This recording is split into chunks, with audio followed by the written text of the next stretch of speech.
My eyes are peeled. Alright. So where do we go? Let's go to a meal, why not?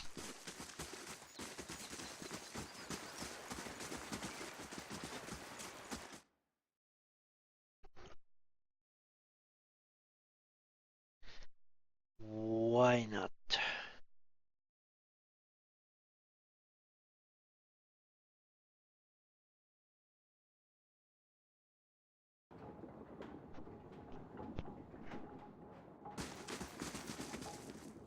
Keeping an eye out.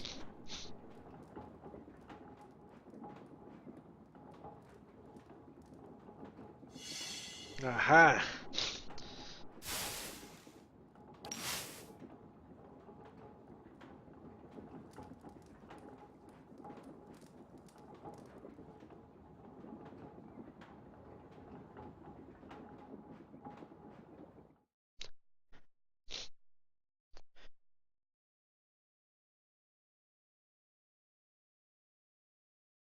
Next place, what shall it be?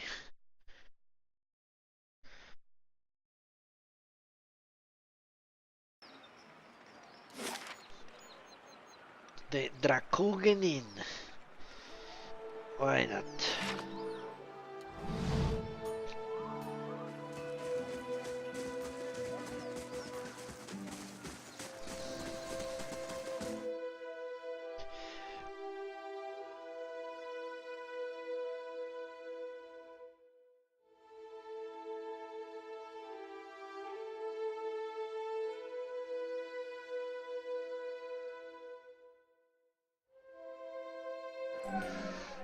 Time to see and not be seen. Sid. I just want to find her. Surely even you can understand that. We're decent folk, my lord. Perhaps you should leave and check the wilds.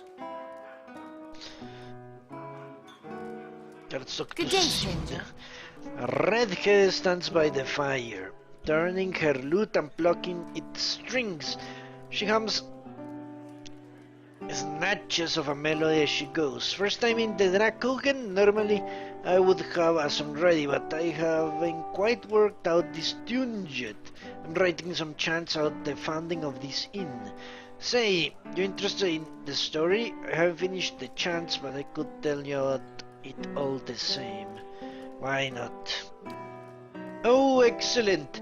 These rustic fables are always great fun. Let me get out something to write with. It was built at the time of the Hadred Rebellion, and I didn't Lady Tanu once had a keep here.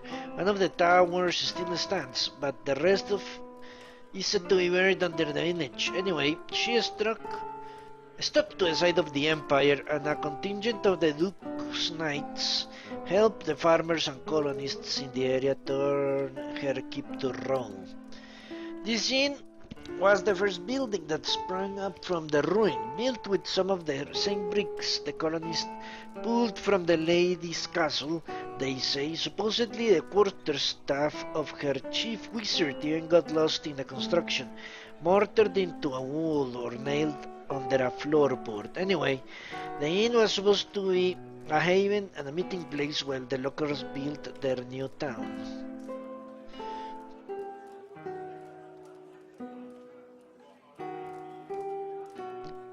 Go on.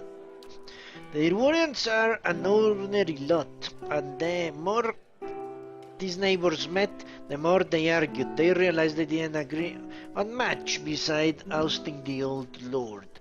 The biggest divide was over the Glanfadans and their nearby ruins. Hadrek's knights and their supporters wanted to keep the peace, but a group of misfits with more anarchic leanings that had formed in the town wanted to go after the tribes the same way they've gone after their lord. Soon the villagers were fighting each other as much as with the adherents. In the end, memories of the Broken Stone War and the War of Black Trees were fresh enough that the Duke's soldiers won the day. Most of the other villagers came around eventually, but some of the core trollmakers left to join the front lines of the War of Defiance, and others, I've heard, found their way into the Guided Compass, the most forward-looking of the Glamfadan tribes. What? I don't know if I believe that part myself, but it makes a good story. It doesn't make any sense. The people that wanted to kill the Glamfans go and join the Glamfans. Yeah, right. She points to the east wall. There is a portrait of one of the chief rabble-rousers and his rival in the peacekeeping faction. Someone's idea of a joke. I don't think they were particularly amused. Tell me about this Broken Stone War. That was the first major conflict between the original Aetherin settlers and the Glamfadans. Happened 3 years into colonization when some farmers knocked over an adamant here that was part of an Enwidian ruin. The war didn't last long, but it spread quickly and claimed thousands. In the early weeks, most of the colonists didn't even realize there was no war going on until the Glamfadan raiders hit their villages. They had been a small spontaneous skirmishes between the colonists and the locals before then, but this was organized, and it was the start of decades of violence between the colonists and the Glamfans. Someone read too many American colonial history in Obsidian, I think. As you can see, Deerwood's full of history, even in little villages like this. Tell me about the War of the Black Trees. It started back in the colonial days, almost 30 years after the Broken Stone War. Even though isolated conflicts still broke out between the settlers and the Glamfans, both sides had officially agreed to peace.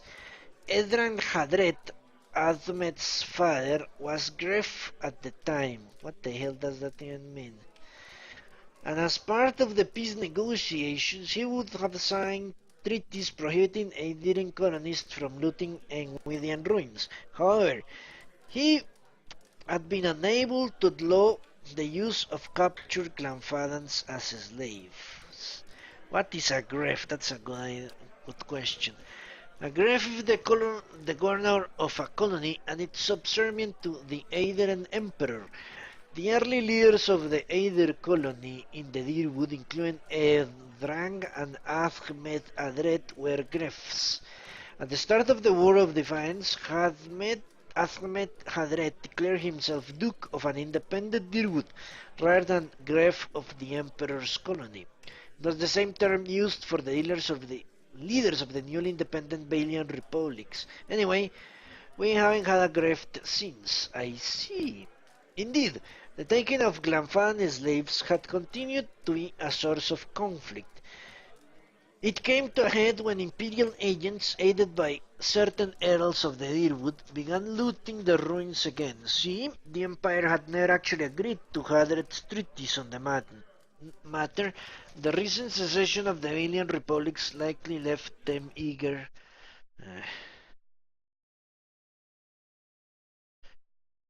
Where is eager? To weaken Hadret's position. The looting sparked a brutal slave uprising and a guerrilla campaign among the Glamfadans. Edrang Hadret was too old to lead the forces into battle, so he sent his son, Ahmed. He made a costly but effective decision that ended the war faster than anyone could have imagined. He surrendered. He earned the forest near the Ice Ain River to keep the Glamfadan war bands from retreating. Holy shit. Ah, something I already heard about. A soul in Kaidnua was talking about this. Thousands of Glamfadans died, and as Ahmed repeated his scorched earth tactics in the following months, he wore down the remainder of their forces. To this day, over 150 years later, there are still sections of the Deerwood where the trees are nothing but bare, charred trunks. Farewell. That was an interesting story. A blade in the dark.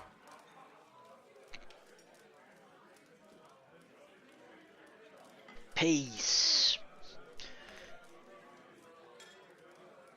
Heavy, sweet perfumes emanate from the barrels. The stave joints are stained dark brown and purple. What are you doing in the kitchen? Danger will get you sorted out with food and drink. Okay, let's talk to him then. Hail, traveler! Holy shit. The innkeeper digs inside a mug with a dirty rag. His eyes under his thick brows, well, one would suspect his eyes were under his brows, are tired but watchful. He gives you a quick nod as you approach the bar. Don't see many travelers these days. Something I can do for you? What was your exchange with that nobleman out? He looks up from polishing his tankard and glowers at the lord. Folk round here, he's decent. What? Folk round here's decent, okay. They mind their own business. You want to stick your nose in it? Go talk to him yourself. I have questions. Ask. Have you seen a Norland named Nymph? He jerks his head at the stairs. Twitchy lady, that one. Okay. Tell me about the village. Walk from one bridge to the next, and you've seen it.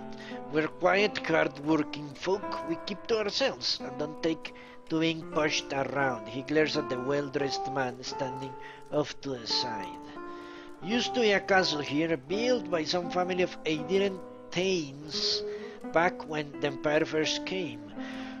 Only one tower is still standing, and that's part of Three Gules' shop now. Sid, the bard by the fire, could spin you the yarn if you're so inclined. Who lives in this town? Not many anymore. Hard to keep people around when everyone here's Birding Hollowburn. But we've got a few who stick around and do business. Thringles the leather carrier, Hendina crafts potion, and Winfried trades in general goods. Rumbald, a pig farmer was anyway. Tell me about Thrigil. He's a carrier, treats leathers and makes armor and a few other goods with it. Problem is, the smell of tallow and deer shit tends to put people off their food, and his shop is right next door. What's Hendwin's story? Lady Claire, hand with potions and poultices, got herself into trouble with a nest of worms or so I hear.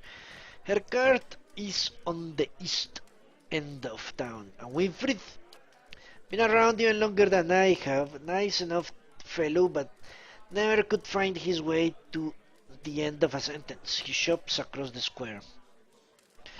What happened to Rombad's pigs? Damn ogre carried them off. Now he squeals more in his herd than his herd ever did. It's rotten luck. You said you don't see many travelers. Of course not. Why would they come here? We've got bandits on the roads and an ogre in the forest, and that japing fool Rumbak tell you. Worse yet, hasn't been a healthy child born here in over a year. Most kids that come here are just passing through. Tell me about the ogre. You don't hardly see them this close to town. Ogres and kids don't mix well. Ugly bastards, but they are smart enough to know that much. You want to know more? Talk to Rumbold, his farm southwest of here.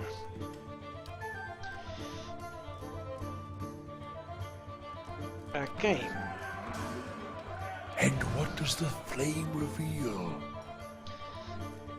That you're a stupid fuck. Lord Harrond.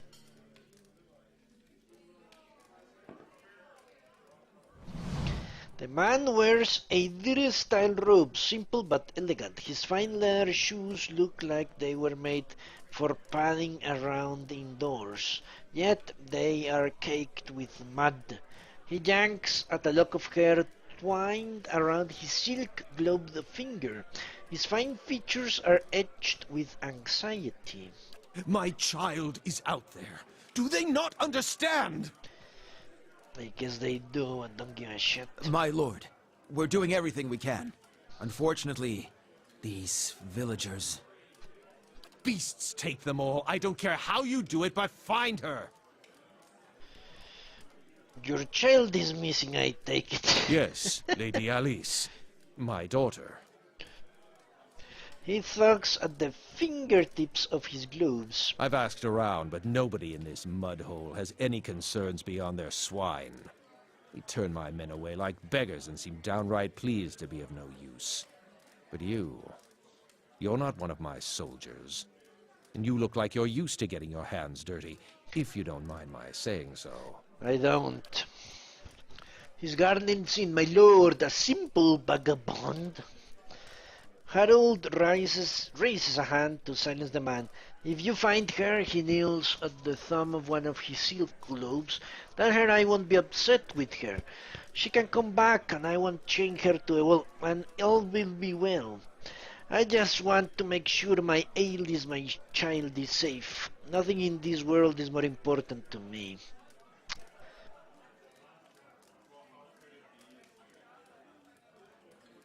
Tell me about your daughter. Alice. Of course. Describe her. She's a striking young woman, bears more resemblance to her mother than to me. She has auburn hair and delicate, well-bred features. So she must be 28 or 29 now. Okay. Tell me about her disappearance. We've stopped in Deerford for a few days. On the fourth evening here, I was making plans to continue our journey. Lady Elise was feeling unwell. Why does he call her that? Lady Elise. It's his daughter. I went to bed. When I returned a couple of hours later, I found that she had vanished. None of my men had seen her go, and no one in the inn knew where she was. Since then, my people have been combing the village, but we have been unable to find a clue, and the locals have been of no help. Why did you come to Deerford? I was merely a stop along the way to Ain's Rest. However, she took ill shortly before our arrival, so it's imprudent to allow her a few days to recover. What's in Ain's Rest? He frowns as if out to protest, but gives in with a sigh. Lady Ailey has reached an age where it is prudent for her to marry. Given this legacy business, I can let her fertile years slip by, nor do I want her womb to fester in the presence of so many hollowborn. Obviously, arranged marriage is the cause of everything.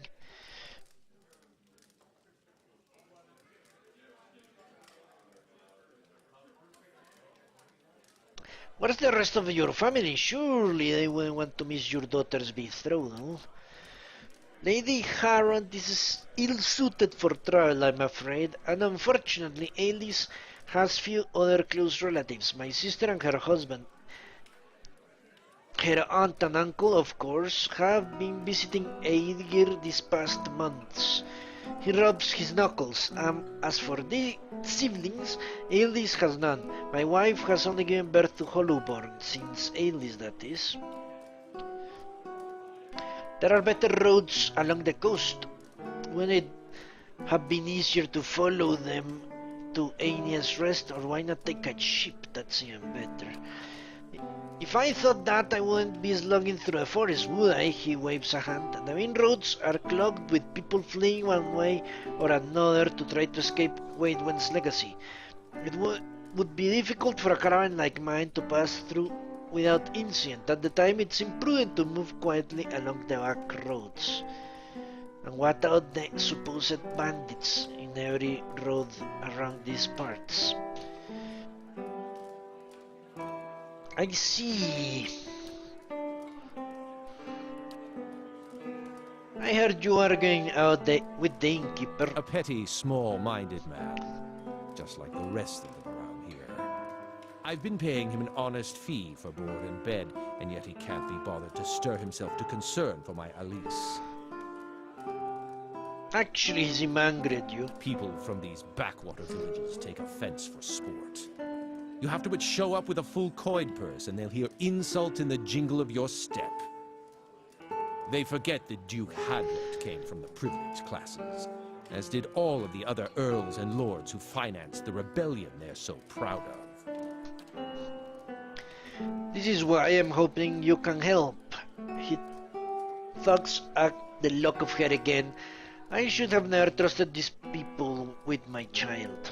Tell me about you. I'm Lord Nestor Harrond of Defiance Bay. My family has been prominent there since Imperial times. Our primary estate is on the outskirts of Brackenbury, but we have holdings in New Haomar as well. Those went to my sister and her husband. Okay. Let's go and meet with the child killer. Quickly and quietly. I'm sure we're going to have a very good time.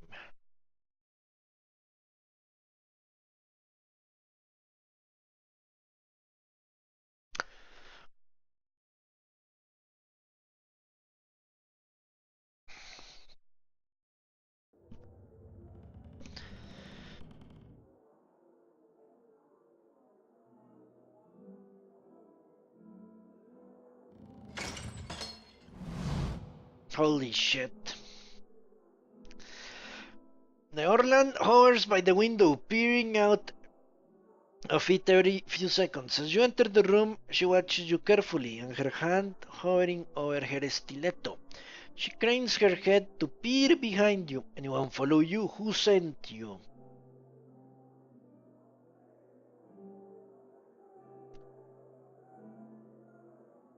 Someone told me you were responsible for heinous killings in Defiance Bay. Surrender. Let me guess. Was that someone named Medreth? She draws her stiletto. It's a lie, plain and simple. I've got on the wrong side of his employers, and now he's after me. But if you're here to do his dirty work, I won't make it easy on you. Okay, tell me your side of the story. What story? The Doemels came after me. I just happened to rob the wrong place. Well, that's not good. How was I supposed to know they had already claimed it? She runs her hands under her hood and through her hair. It was an honest mistake. I'm just trying to survive now. And if you spoke to Madred, you know where he's waiting. Please, help me get out of here. Head west toward the temple. The way is clear. Yeah, I'm not going to get involved into a criminal and another criminal. Let them sort it out. Nifre folds her arms and gnaws at her lower lip. Her eyes bore holes in you. That's a lie. You're working for Medred. I know it. I should kill you right now.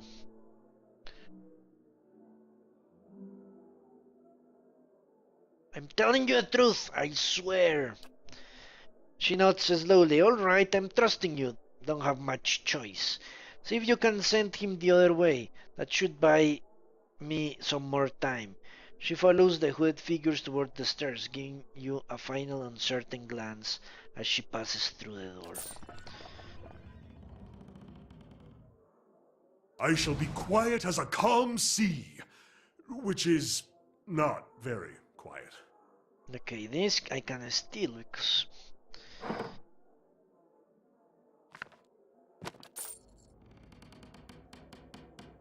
probably was ill-gotten coin.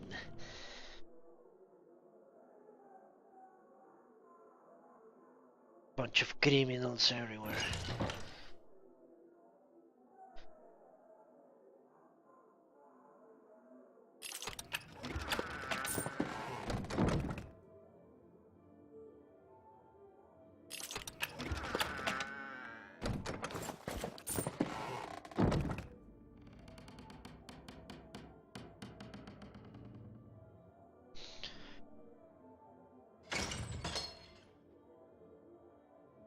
Apparently I walked into an orgy. Aha! The Guildmaster's staff. Restore minor endurance? How does that work?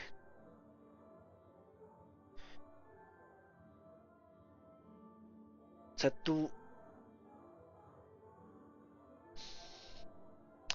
two-handed? Nah, that doesn't work.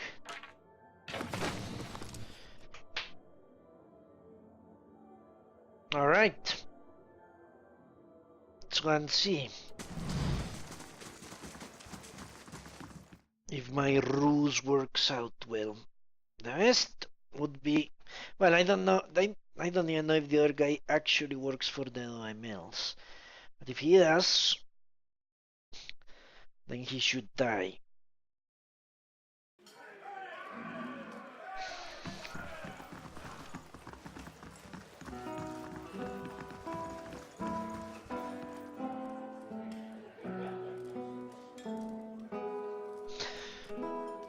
Okay, let me do something before I go out. Let me have a good look.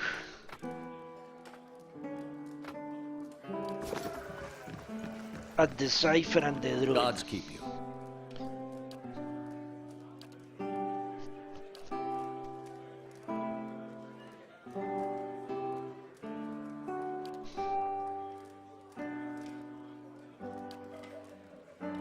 Yeah?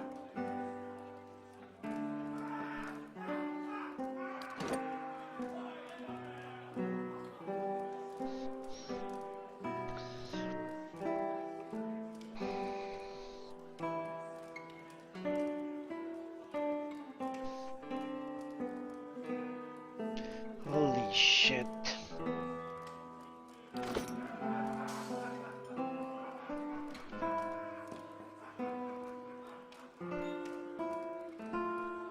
What?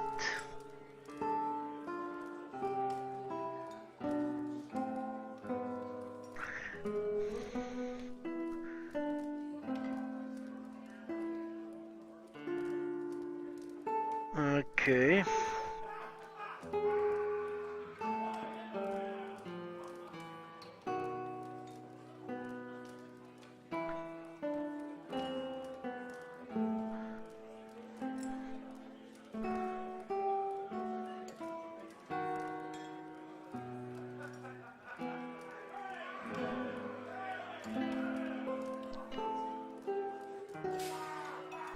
Yeah, this guy is very, very offensive in nature.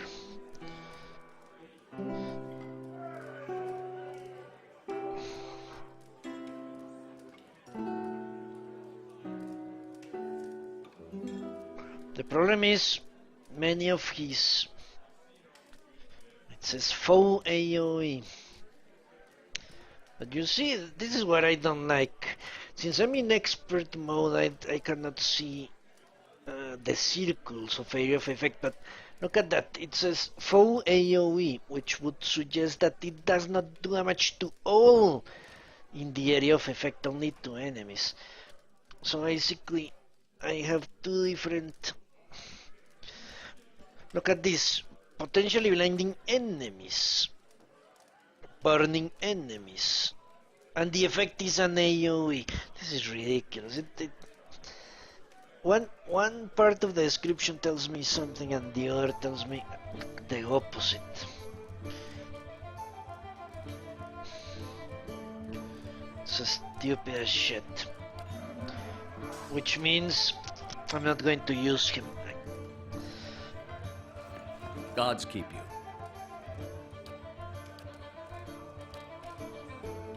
Because I cannot trust his powers, obviously. Let's look at the grieving mother. Tashido.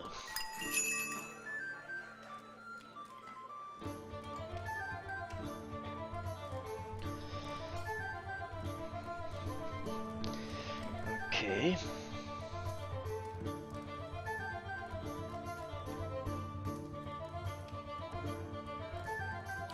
It actually sounds good.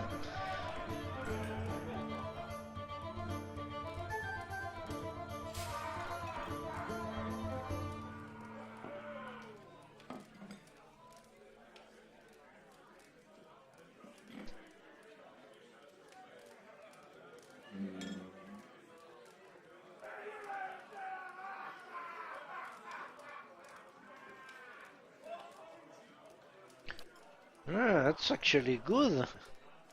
And she has very small amount of powers, which is perfect. It's like a chanter, sort of. Hmm.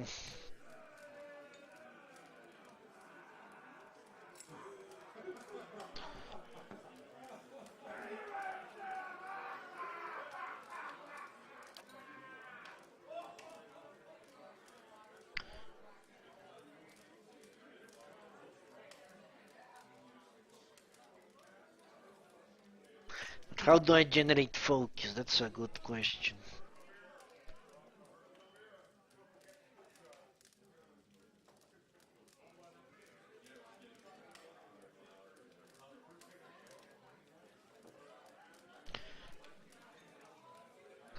This is actually really good. Okay. Violates an enemy's memories.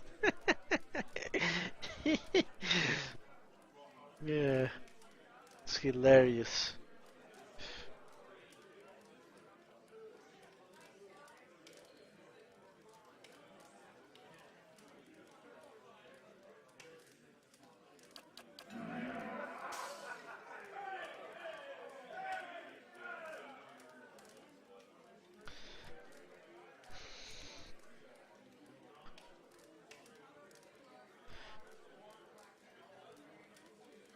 Okay.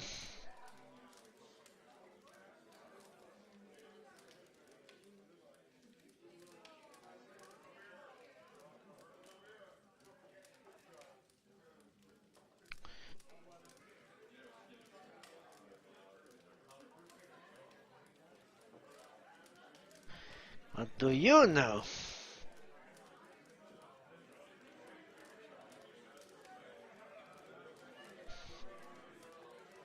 She can't even heal.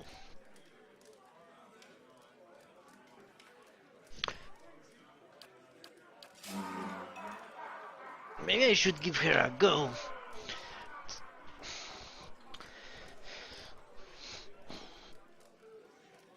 Hmm. Let me see what focus does. Where is it? Motherfuckers. Focus. Tell me it's here. Shit. How do you regain focus?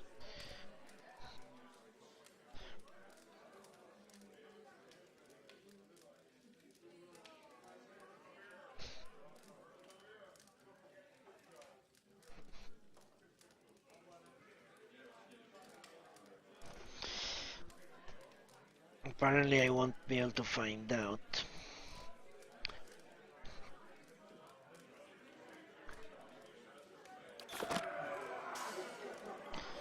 Okay, let me check if something here tells me. Cipher, maybe Cipher will tell me. There is...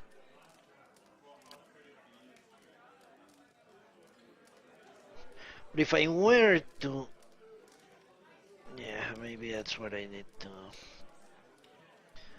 If I were to make a new character, they must tell me, won't they?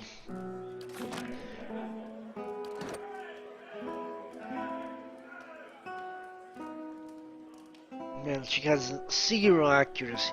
That's the problem at this point. I need people with high mechanics. I would be losing my rogue, so to speak.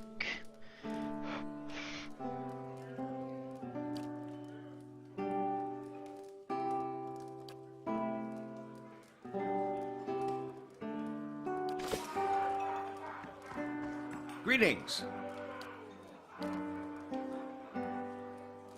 No. That is irreversible, isn't it? Fuck. Okay.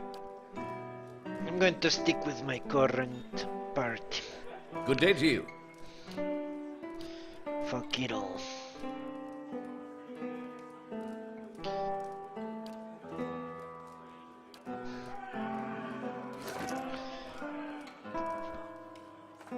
late to change my combat strategies, I think.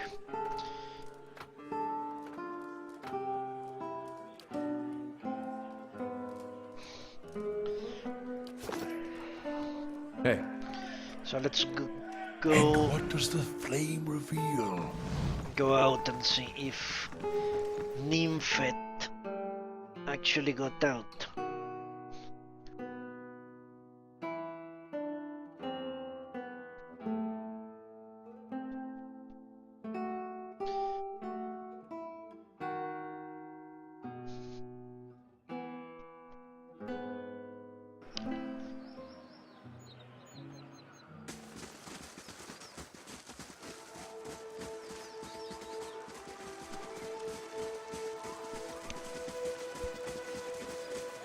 Hello?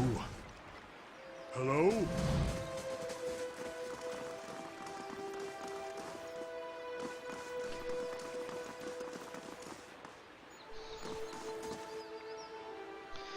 Medred claps slowly as you approach. Well done indeed. You've got a real knack for subtlety. It's a skill my employers truly appreciate. He hands you a pouch of coins. In fact, I'm sure the OMLs, holy shit, it was true. Would be happy to see you next time you're in Defiance Bay. As for me, I'm ready to leave this mud hole and get back to the city. You said she was a murderer. What does the Doemel family have to do with this? I may have stretched the truth a little, but she was definitely a double-crossing thief, so you've still done the Deerwood a service. Let's not forget you're also on the Noemel's a service. They're good friends to have. Okay, I don't shit. I don't give a shit. In all honesty, she admitted to being a criminal.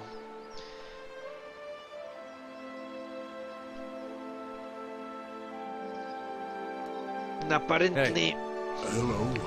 taking justice Hello? into your own hands is not exactly frowned upon in this place. I mean, in the Deerwood as a whole. You have this lord hunting down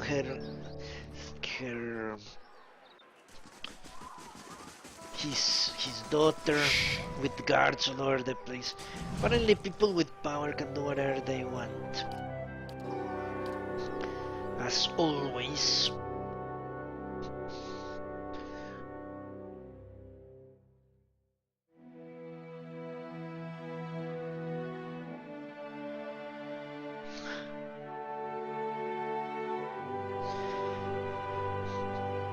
But the Doemels haven't done anything I shall be quiet as a Illegal. calm sea, as far as which I can is see. not very quiet. Or have seen, I should say. Winfrith. Hail, traveler. A portly, smiling man stands behind a warped wooden counter. Polishing a buckler, he looks up. Haven't seen you before, always glad to see a new face in town. Company is good for business, and chatter's good for the soul. That's what I always say. Anyhow, what can I do for you?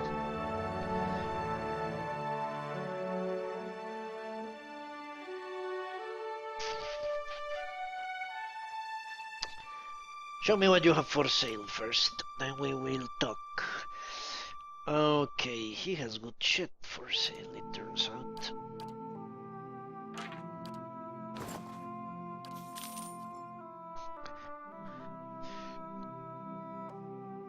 You know what? I'm going to sell some of this garbage I'm holding.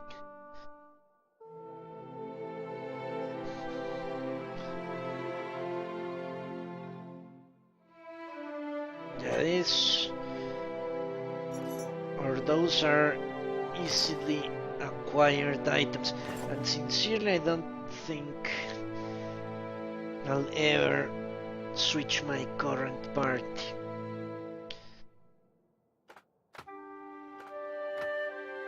Let's sell this shit. No, maybe not. Alright, let's see if he has anything extremely useful. Two-handed, no. Two-handed, no. Two-handed now. Two-handed. Well, but this is ranged. Vicious.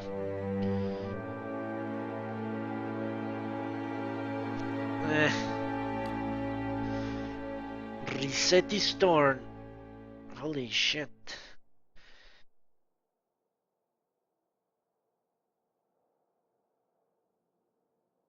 Okay, not so good. Plus 25% crush damage. It doesn't do any crush damage. It's stupid. Mosquito. That's an interesting name.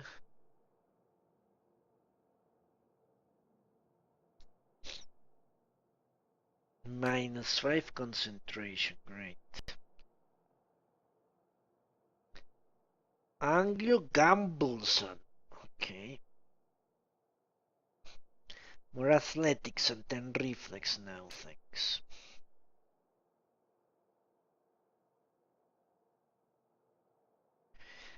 Voice of the Mountaintop. Well, send us command.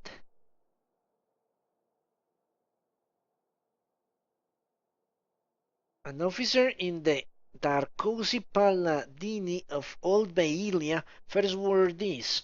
It was said that those under her command knew her by the sound of her approach and stood a little straighter in her presence. She was known throughout the order for her inspirational leadership. Okay, this is good. I'm going to buy those. The voice of the mountaintop. Chant area of effect. The urban chanters of the White March are said to have mastered projection techniques to such a degree that they can trigger distant avalanches with their voices. Whether or not this specific rumor is true, they are known to chant between peaks and across rugged valleys, exchanging messages with their brethren across great distances. This amulet was forged by an ancient order of druids now in the White March, precursors to the it was worn and passed down from one watchman to the next. Men and women who stood guard atop the high peaks, ready to warn their fellows of approaching armies. This also looks good.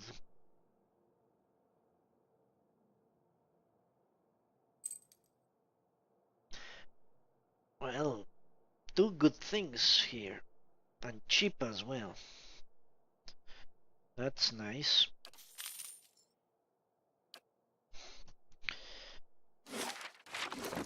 Let's take a look. She would need these boots definitely. And what does he have? Offensive might versus more area of effect. Let me check. I should have done that before buying it. That might not have been a great buy. Let me check his chance. Yes?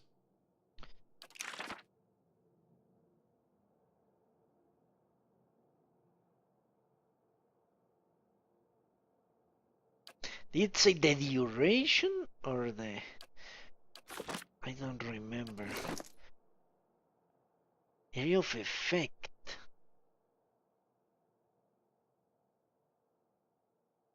How the hell do I know what's the area of effect of a chant?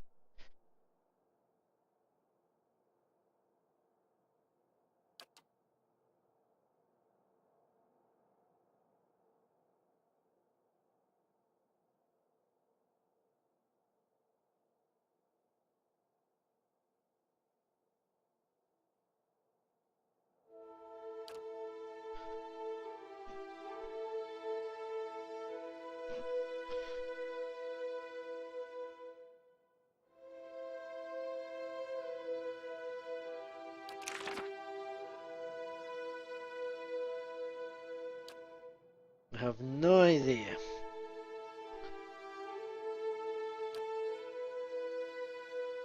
Let's equip it and see what happens. Who would benefit from having more might?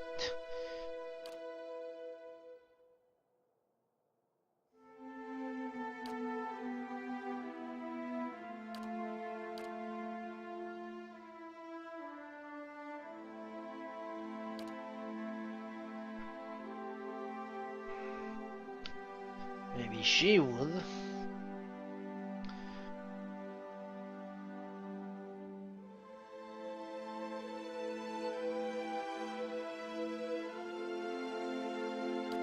Okay.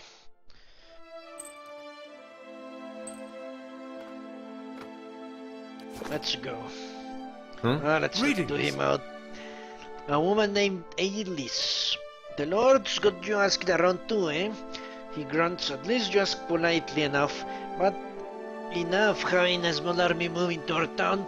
But then they start throwing their weight and telling us... I'm telling you your business. What? Okay. He shakes his head and clucks. That's the problem with these lords. They think their money and their family name entitle them to some kind of a special treatment. They expect everyone to fawn over them the way their servants do. No, sir, that's not the kind of people we are. Not in the Deerwood. We broke away from Aether to get away from that kind of nonsense. If they think...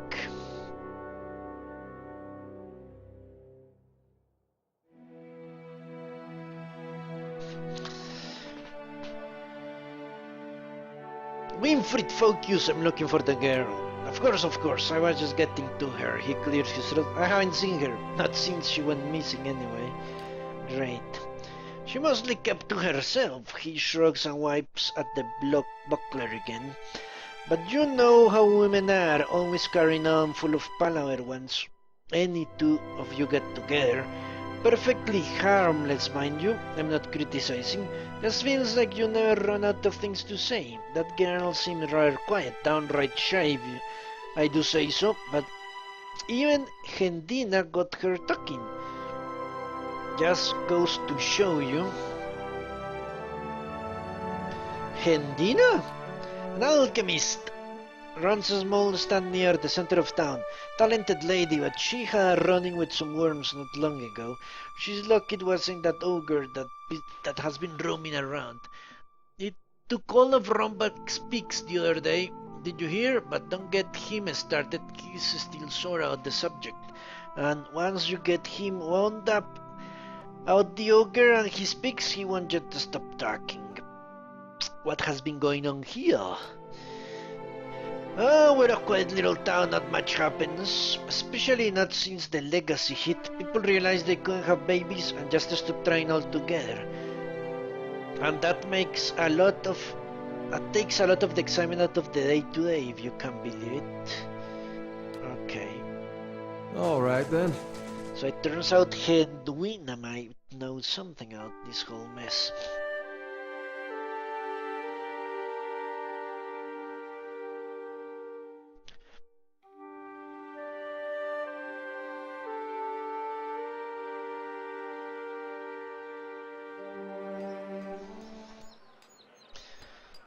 Where is she?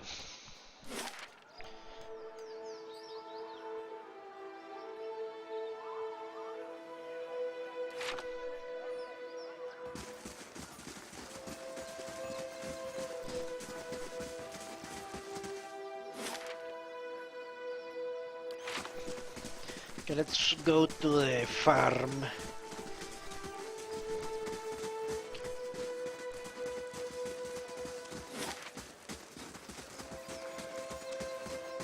I saw the pigs, or piglets, but I don't remember where.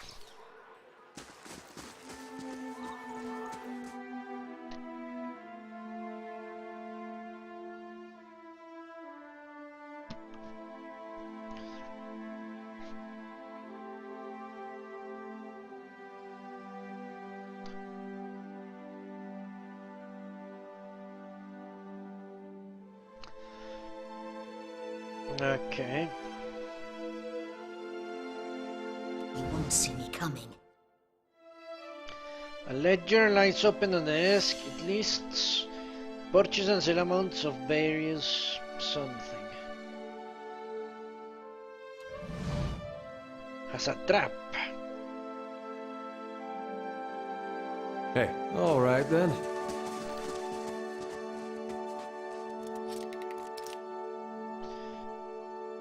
Why would that have a trap? Okay. Hey.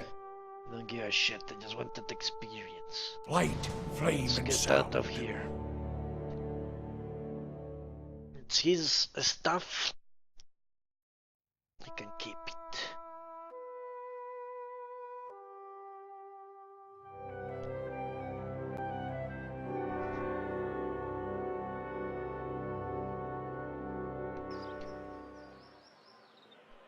Okay, let's talk to this woman out there, other woman.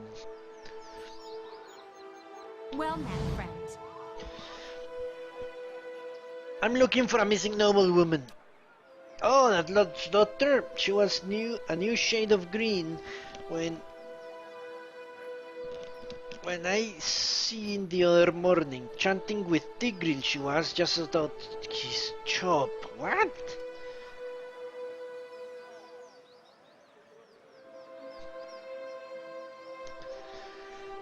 You're talking about morning sickness? Was she pregnant? She sighs. Hey, and working to state out that she was. That girl was so sick, she didn't even notice Tigreal's stink. I offered her some herbs to take care of the problem, though it might save her trouble with her old man, but she wouldn't have it. Lord Harold said she was ill from travel. That weren't no road sickness. Trust me, I know when I see it. So what was wrong with her? No offense, but I hardly know you. I'm not one for gossip, and I certainly don't want to cause the poor girl any trouble. Motherfucker. Good day to you. So apparently I will have to get the eggs before she will talk to me. What is that stupid farm? Ah, there it is. Let's go to a farm.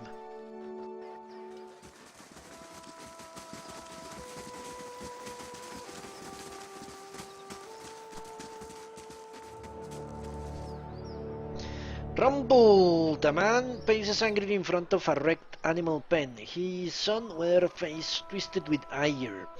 He so wrapped up in his fury that he doesn't seem to notice you.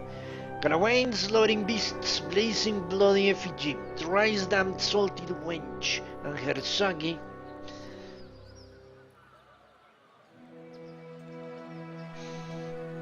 What's wrong?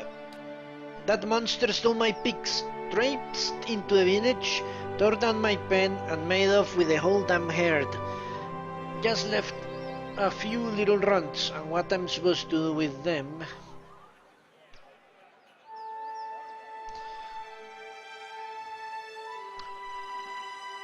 Calm down and tell me what happened. He bites his lip and closes his eyes. His nostrils flare with each quick, angry breath. Wife always telling me to mind my temper. Just breathe deep and count to 10 and don't smack her down, please. An ogre moved into the area not long ago. Folk have been seeing glimpses on tracks in the wood, but it seemed to be staying away from town, or so we all thought, until it made off with my pigs. Now everyone's afraid it's going to develop a taste for Keith, if it hasn't already.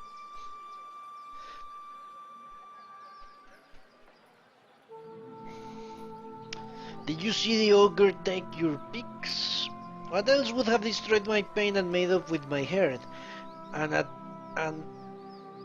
the same time, the rest of the village is seeing a 10-foot monster in the forest. Well, I would assume that if an ogre entered a pig pen, then you would have a lot of footprints in the shit and mud. What else would have destroyed? I know it's too late to get my pigs back, but it would set my mana at ease to see that this thing's head shorn from its neck. In fact, during its ugly paid to me, and I'll trade you for something that's of less use to a farmer like me than to a rowdy-looking sort like yourself. What do you know about the ogre? It's the same as any other, I'm sure. A big, ugly son of a bitch with a nasty temper and an appetite to munch. 3 Jill could tell you more. He claims to have seen it in the wood. You can find him at his shop, right by the broken tower. Need something else? Seen any sign of Ellis Harond? His hands curled into snowy fists. How many times do I have to repeat myself? I have already told those snooping guards I haven't seen her, but that hasn't kept them coming, nosing around my property. Okay. What the hell is this place? This is the mill, isn't it? Yes. Okay, I have entered here, here, here. Now let's go to the shop here. That will be it for Deerford, apparently. I will have to go into the woods and deal with the worms and the ogre, it seems.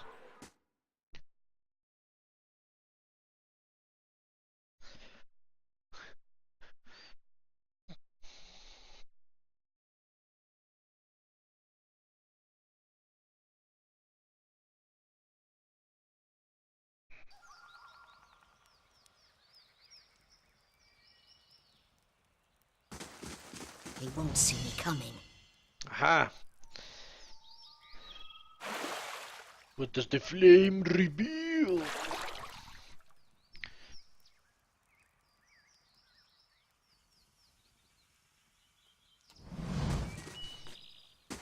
Good day, stranger. A sturdy, broad-shouldered man wipes his hands on his slacks. He reeks of the same foul compound wafting from the vats, and his arms are stained with dye. You looking to purchase some leather? Yes, why not?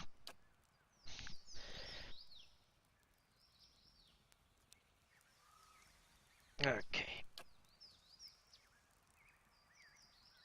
Girdle of Mortal Protection. That sounds great. Decrease critical damage. Often purchased by soldiers with the means, these belts are laden with charms granting protection to the wearer.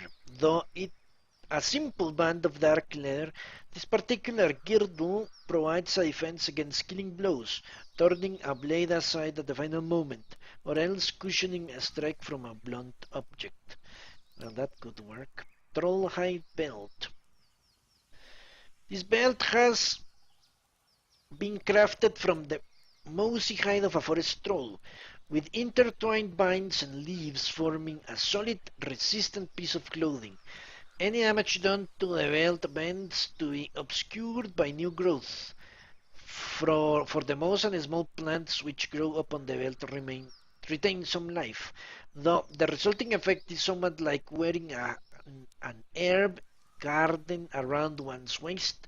The piece of hide holds some of the troll's power, granting the wearer the creature's ability to recover from wounds. Okay, let's buy both. Great.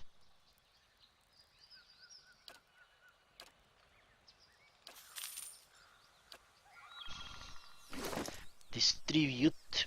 I'm going to give that to him and give this to me.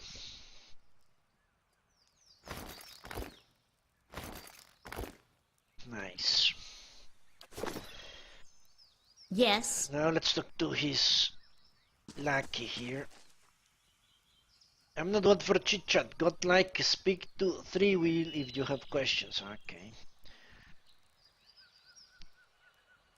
Rumble mentioned something out an ogre. He's hardly talked about anything else since he lost those pics of his.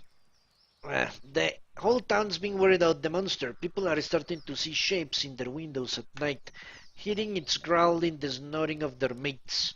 It would put a lot of minds at ease if someone got rid of it. He scrapes at a red pigment under his fingernails. I sometimes venture into the wilderness, collecting ingredients for my dyes, mind you. I've seen tracks east of here. near the river that couldn't have been anything else. That's exactly my point. How can they not know if it was the ogre? What can you tell me about Aelys Haragond? He shrugs. Only that her father's men have been banging down doors and stirring up trouble looking for her. I've never met her myself. Memuina said you two had met. He folds his arms, the smell of tallow and animal dung wafting of him. Did she now?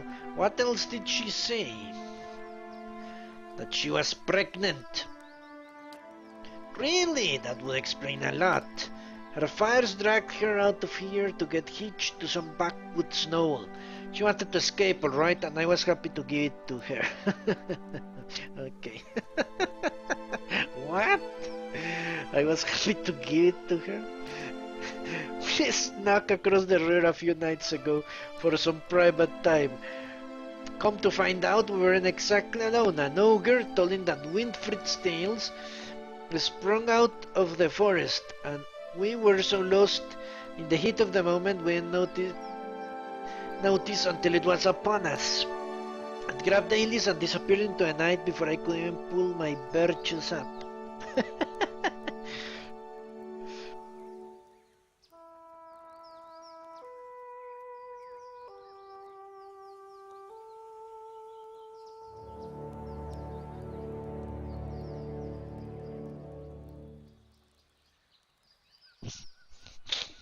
Well,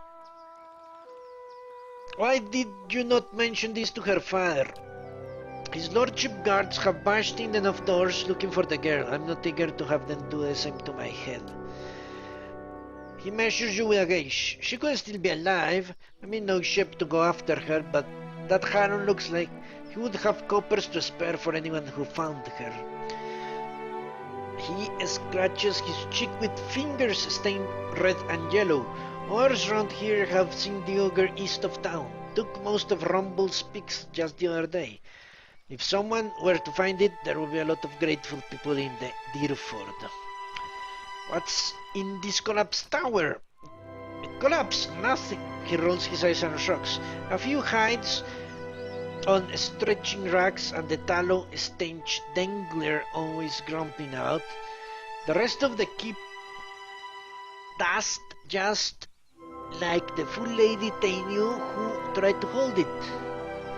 The rest of the keeps is dust, okay?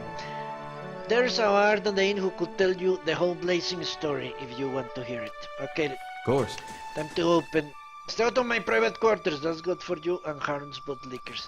Now, I want to stay out of anywhere. What are you?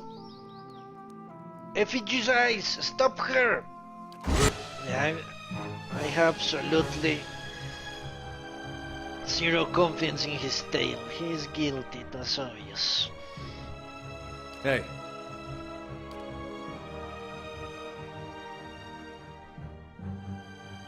Following your lead. Okay, she's trapped. What is it? Huh? There. Ah, fuck. Yes. hey, On side.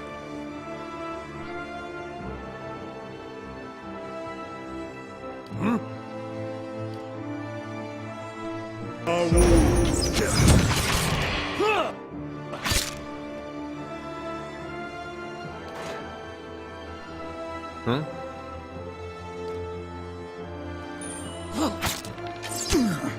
Motherfucker, what is he Yeah. doing?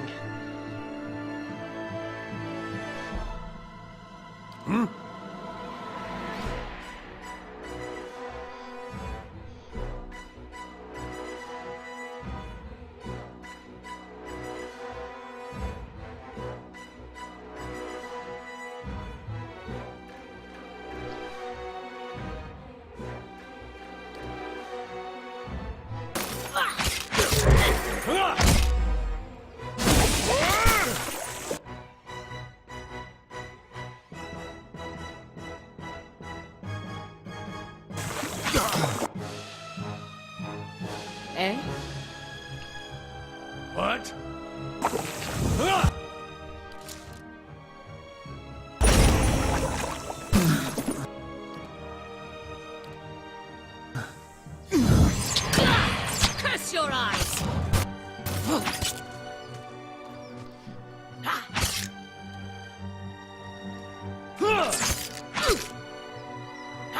Eh? Let's go!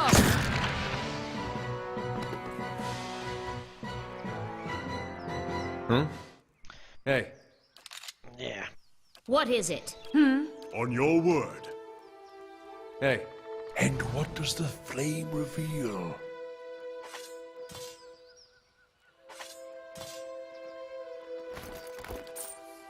Of course. Obviously, he kidnapped her.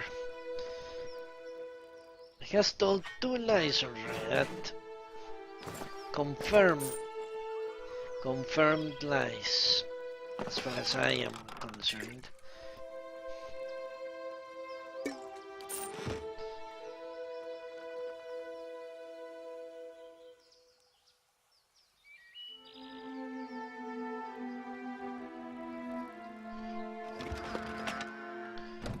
The final journal of Jonas.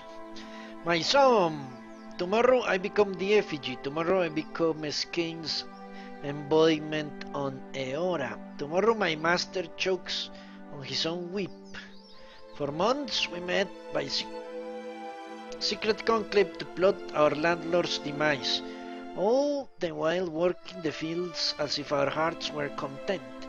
Skane teaches us to plot with the mind while keeping one's face impassive, inscrutable. Fair fights are those with armies. The quiet slave is our whetstone, our focus. In his worship, our case finds focus, clarity, and possibility. Tomorrow, my master chokes on his own whip. By the time you read this, I'll be dead. I pray Skane does not abandon me for speaking of my plotting, but the son deserves to know how his father died. For I have volunteered to be the effigy. Skane will inhabit my body. Using this old farmer's simple flesh as a puppet of godly rage, I have been shaped and anointed. Tomorrow morning I'll be your father in name only, and my manhood will be removed, my nose and ears removed, and my useless mortal eyes will be replaced with the flint stones through which Skane might see the world. My son, I am sorry for the lies I've told you these past few seasons, but Skane demands secrecy. You and your mother knows nothing of my furtive service to the quiet slave. Curse my name if you must, but never weep for me, for I die for the betterment of our community, to smite our Lord's corruption from the face of Eora. Tomorrow my master chokes on his own whip, for tomorrow I become the effigy. Okay. I hope the effigy is not waiting for me down there. The thick hide stretched upon the rack looks like it came from a stale gear. The cording and waterproofing agents scattered over give a hefty odor. All right, Okay, then. let's go downstairs.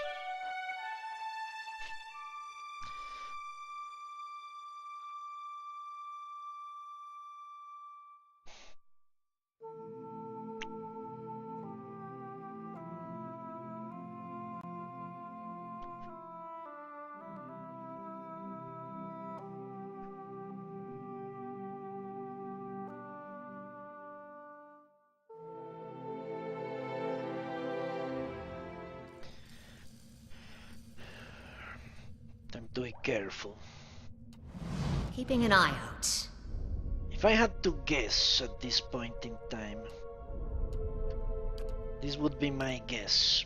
Somehow this guy managed to get control of the ogre and was using him, I mean the ogre, to...